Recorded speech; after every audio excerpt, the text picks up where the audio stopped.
Hello everyone, myself Disha Shetty and welcome to my channel. और आज हम ऑप्थन के सीरीज से स्टार्ट करेंगे। सो हमारा आज का टॉपिक सबसे बेसिक टॉपिक है, like anatomy of the eyeball. So इस टॉपिक से स्टार्ट करने का हमारा एम यही है कि हम जो नेक्स्ट वीडियोस बनाएंगे वो सारे डिसीजेस को कवर करेंगे एंड उसके लिए जो बेसिक नॉलेज लगेगा वो हम यहाँ कवर करने वाले हैं। तो चलिए स्टार्ट करते हैं एनाटॉमी ऑफ द आई।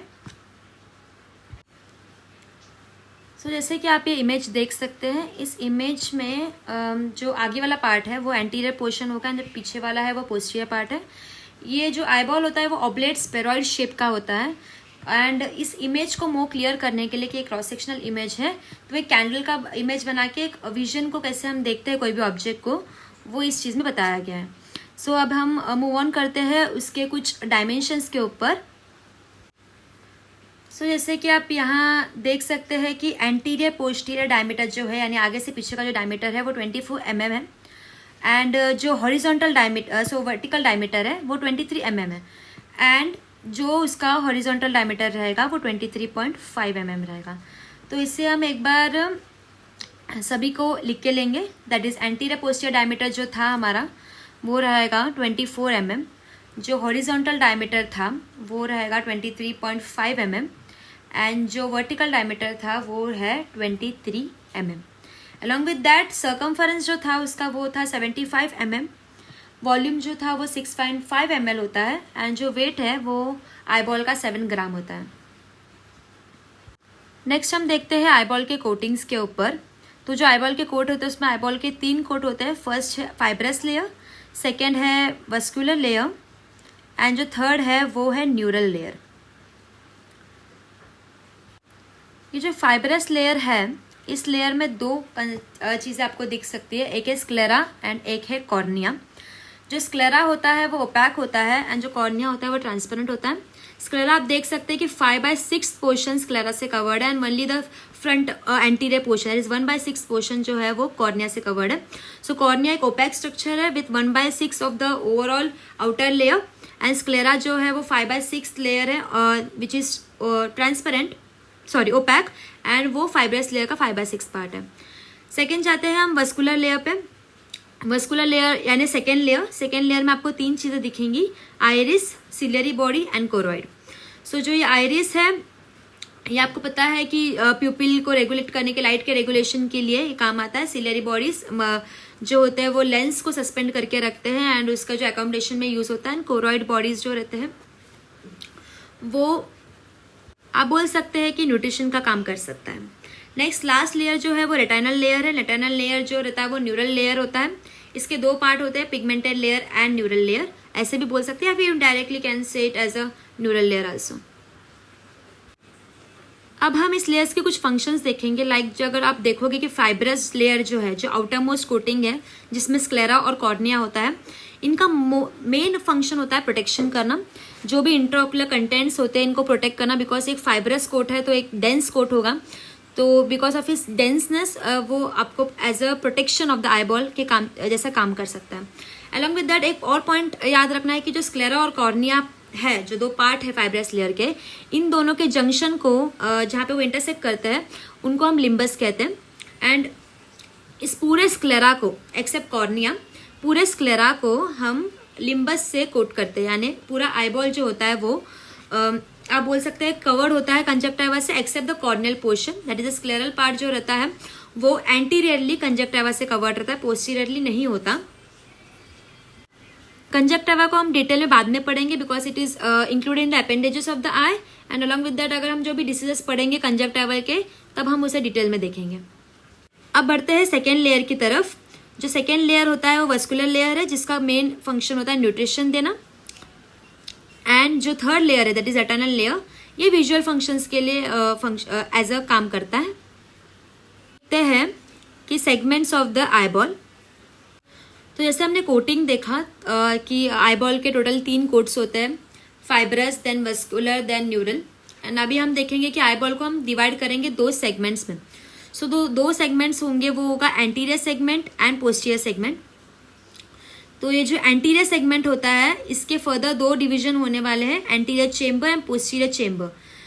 सो ये जो आई वो हम बाद में देखेंगे, फिलहाल हम सेगमेंट्स पे रहते हैं। Segment of the eye ball दो पार्ट में है, anterior segment and posterior segment. अभी डिवीजन किसने किया है, तो ये डिवीजन लेंस ने किया है। तो लेंस के एंटीरियरली जो भी रहेगा वो एंटीरियर सेगमेंट में आएगा, and including the end lens also, कि लेंस खुद एक एंटीरियर सेगमेंट का पार्ट है।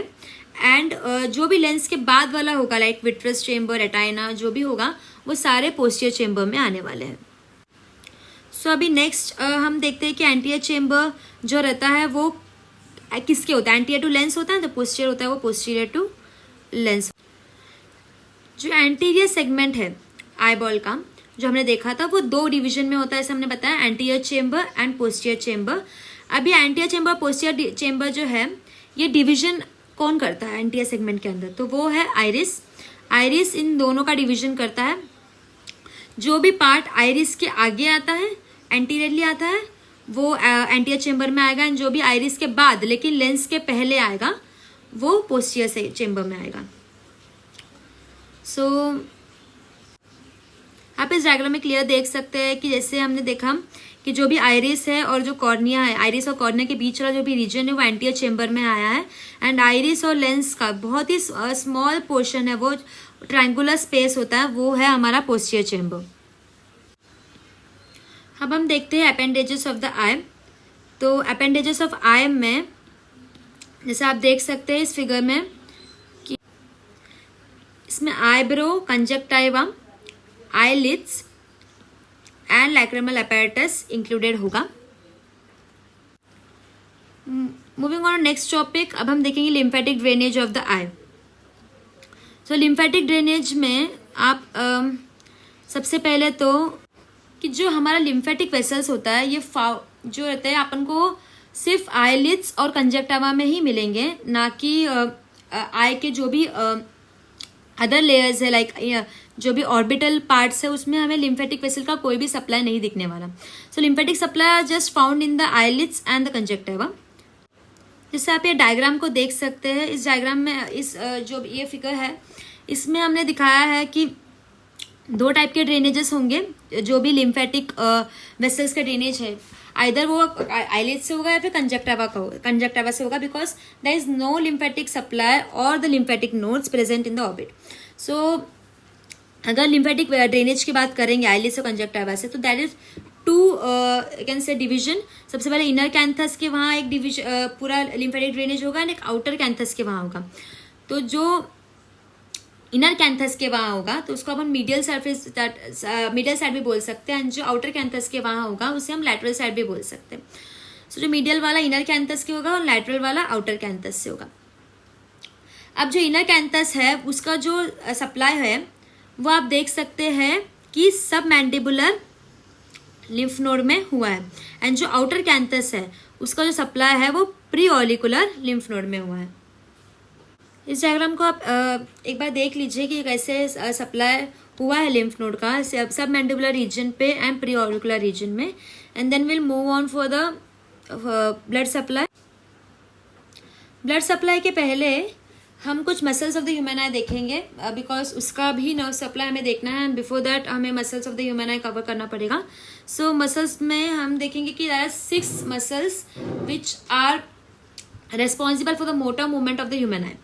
सो जो 6 मसल्स है उसमें से 4 रेक्टस मसल होंगे एंड 2 ऑब्लिक मसल्स होंगे। So there will 2 oblique muscles and 4 rectus muscle. So जो 2 ऑब्लिक मसल्स होंगे वो होंगे superior oblique muscle and the inferior oblique muscle. Superior oblique and inferior oblique, जो सुपीरियर ऑब्लिक होगा उसका function होगा कि downward rotation and outward rotation, and जो इंफीरियर होगा वो opposite like upward rotation and outward rotation. And जो 4 rectus muscle है उसके फंक्शंस बहुत ही सिंपल है। जो सुपीरियर रेक्टस होगा उसका फंक्शन अपवर्ड मूवमेंट करना होगा, जो इंफीरियर रेक्टस है उसका मूवमेंट डाउनवर्ड होगा, लैटरल वाले रेक्टस का आउटवर्ड साइड मूवमेंट होगा, एंड मीडियल रेक्टस का जो है वो इनर साइड या फिर inward movement. So moving on to the blood supply, हम देखते हैं कि ब्लड सप्लाई जो हो रहा है आई को वो मेनली सबसे पहले तो जो कॉमन कैरोटिड आर्टरी होता है उसका जो 2 ब्रांचेस है, external carotid artery and internal carotid artery, उसमें का जो इंटरनल कैरोटिड आर्टरी है वो आई को सप्लाई देता है। तो जो इंटरनल कैरोटिड आर्टरी है, इसके जो 3 सेगमेंट्स आप देख सकते हैं, क्लिनॉइड सेगमेंट, कैवर्नस सेगमेंट और पेट्रस सेगमेंट। उसमें से जो क्लिनॉइड सेगमेंट है उसमें से ऑप्थेल्मिक आर्टरी निकलती है एंड ऑप्थेल्मिक आर्टरी के वेरियस ब्रांचेस बन के वो कंप्लीट आई बॉल को ब्लड सप्लाई प्रोवाइड करता है। तो ये बात थोड़ा सा हार्ड होगा कि लाइक मैं फिर से रिवीजन करती हूँ। कॉमन कैरोटिड आर्टरी जो नेक से ऊपर की तरफ सप्लाई होती है, तो उसके 2 डिवीजन होंगे, internal carotid artery and external carotid artery. अब उसमें का जो इंटरनल कैरोटिड आर्टरी है उसका फंक्शन है आईबॉल को ब्लड सप्लाई करना। इंटरनल कैरोटिड आर्टरी का आप देख सकते हैं कि 3 सेगमेंट्स है, clinoid segment, cavernous segment and petrous segment. उसका जो क्लिनॉइड सेगमेंट से ऑप्थेल्मिक आर्टरी पास ओपन हो रही है एंड वो पूरे आईबॉल को सप्लाई कर रही है। लाइक उसके ब्रांचेस हो रहे हैं, lacrimal artery, central retinal artery, medial posterior ciliary artery, अलग अलग ब्रांचेस हो रहे हैं। हम जब डिसीजेस पढ़ेंगे तब हम उसे कवर करेंगे। फिलहाल के लिए आप इतना मतलब ध्यान में रखिए कि इंटरनल कैरोटिड आर्टरी से ऑप्थेल्मिक आर्टरी का जो ब्रांच निकलता है वो कंप्लीट आईबॉल को ब्लड सप्लाई करता है। तो ये लिखा है internal carotid artery common carotid artery का ब्रांच होगा एंड वो जो है वो ऑप्थेल्मिक आर्टरी को सप्लाई करे, ऑप्थेल्मिक आर्टरी का ब्रांच बनाएंगी जो फर्दर सप्लाई करेगी होल आईबॉल को। इसके बाद हम देखेंगे कि nerve supply of the eyeball. तो उसके 2 टाइप कर लीजिए, पहले motor supply and sensory supply. So जो मोटर सप्लाई है उसका वो हम सबसे पहले देखेंगे कि जो मोटर सप्लाई है वो हमारे 6 मसल्स को जो सप्लाई करने वाली नर्व रहेंगी वो होंगी। तो उसमें वही हमारा 4 superior rectus, inferior rectus, medial rectus, lateral rectus, superior oblique and inferior oblique. अब इसमें से जो 3rd नर्व है, cranial nerve, that is oculomotor nerve, वो superior rectus, inferior rectus, medial rectus and lateral rectus नहीं है, इन्फीरियर ऑब्लिक है। तो ये चारों को वो 3rd नर्व सप्लाई करेगी। तो जो लैटरल रेक्टस है उसे 4th नर्व सप्लाई करेगी बिकॉज वो बच गया था हमारा, एंड जो सुपीरियर ऑब्लिक मसल है वो 6th नर्व यानी ट्रोक्लियर नर्व सप्लाई करेगी। अब हम देखते हैं कि ये 6 मसल्स का हो गया हमारा and then we see the sensory supply. Sensory supply के लिए सेंसरी सप्लाई अभी देखेंगे तो ये जो सेंसरी सप्लाई होता है ये ट्राइजेमिनल नर्व के 3 ब्रांचेस में से एक branch that is ophthalmic nerve के ब्रांच से दिया जाता है। तो सबसे पहले आप डायग्राम में देख सकते हैं कि जो ट्राइजेमिनल नर्व है इसके 3 ब्रांचेस है, उसमें से जो V1 यानी ऑप्थेल्मिक नर्व का जो ब्रांच है वो सारे जो आई के सेंसरी मूवमेंट्स के लिए रेस्पॉन्सिबल है। सो इसमें आप देख सकते हैं कि फ्रंटल, लैक्रेमल एंड सुपराऑर्बिटल नर्व्स और भी डिविजन्स है।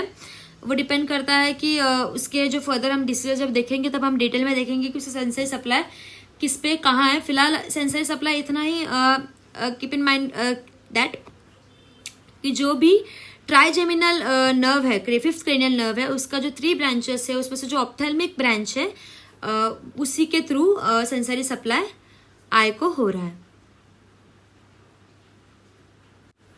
सो इसी के साथ हम अपना नॉर्मल आईबॉल का एनाटॉमी को खत्म करते हैं एंड देन अभी हम नेक्स्ट वीडियो से डिसीजेस देखेंगे।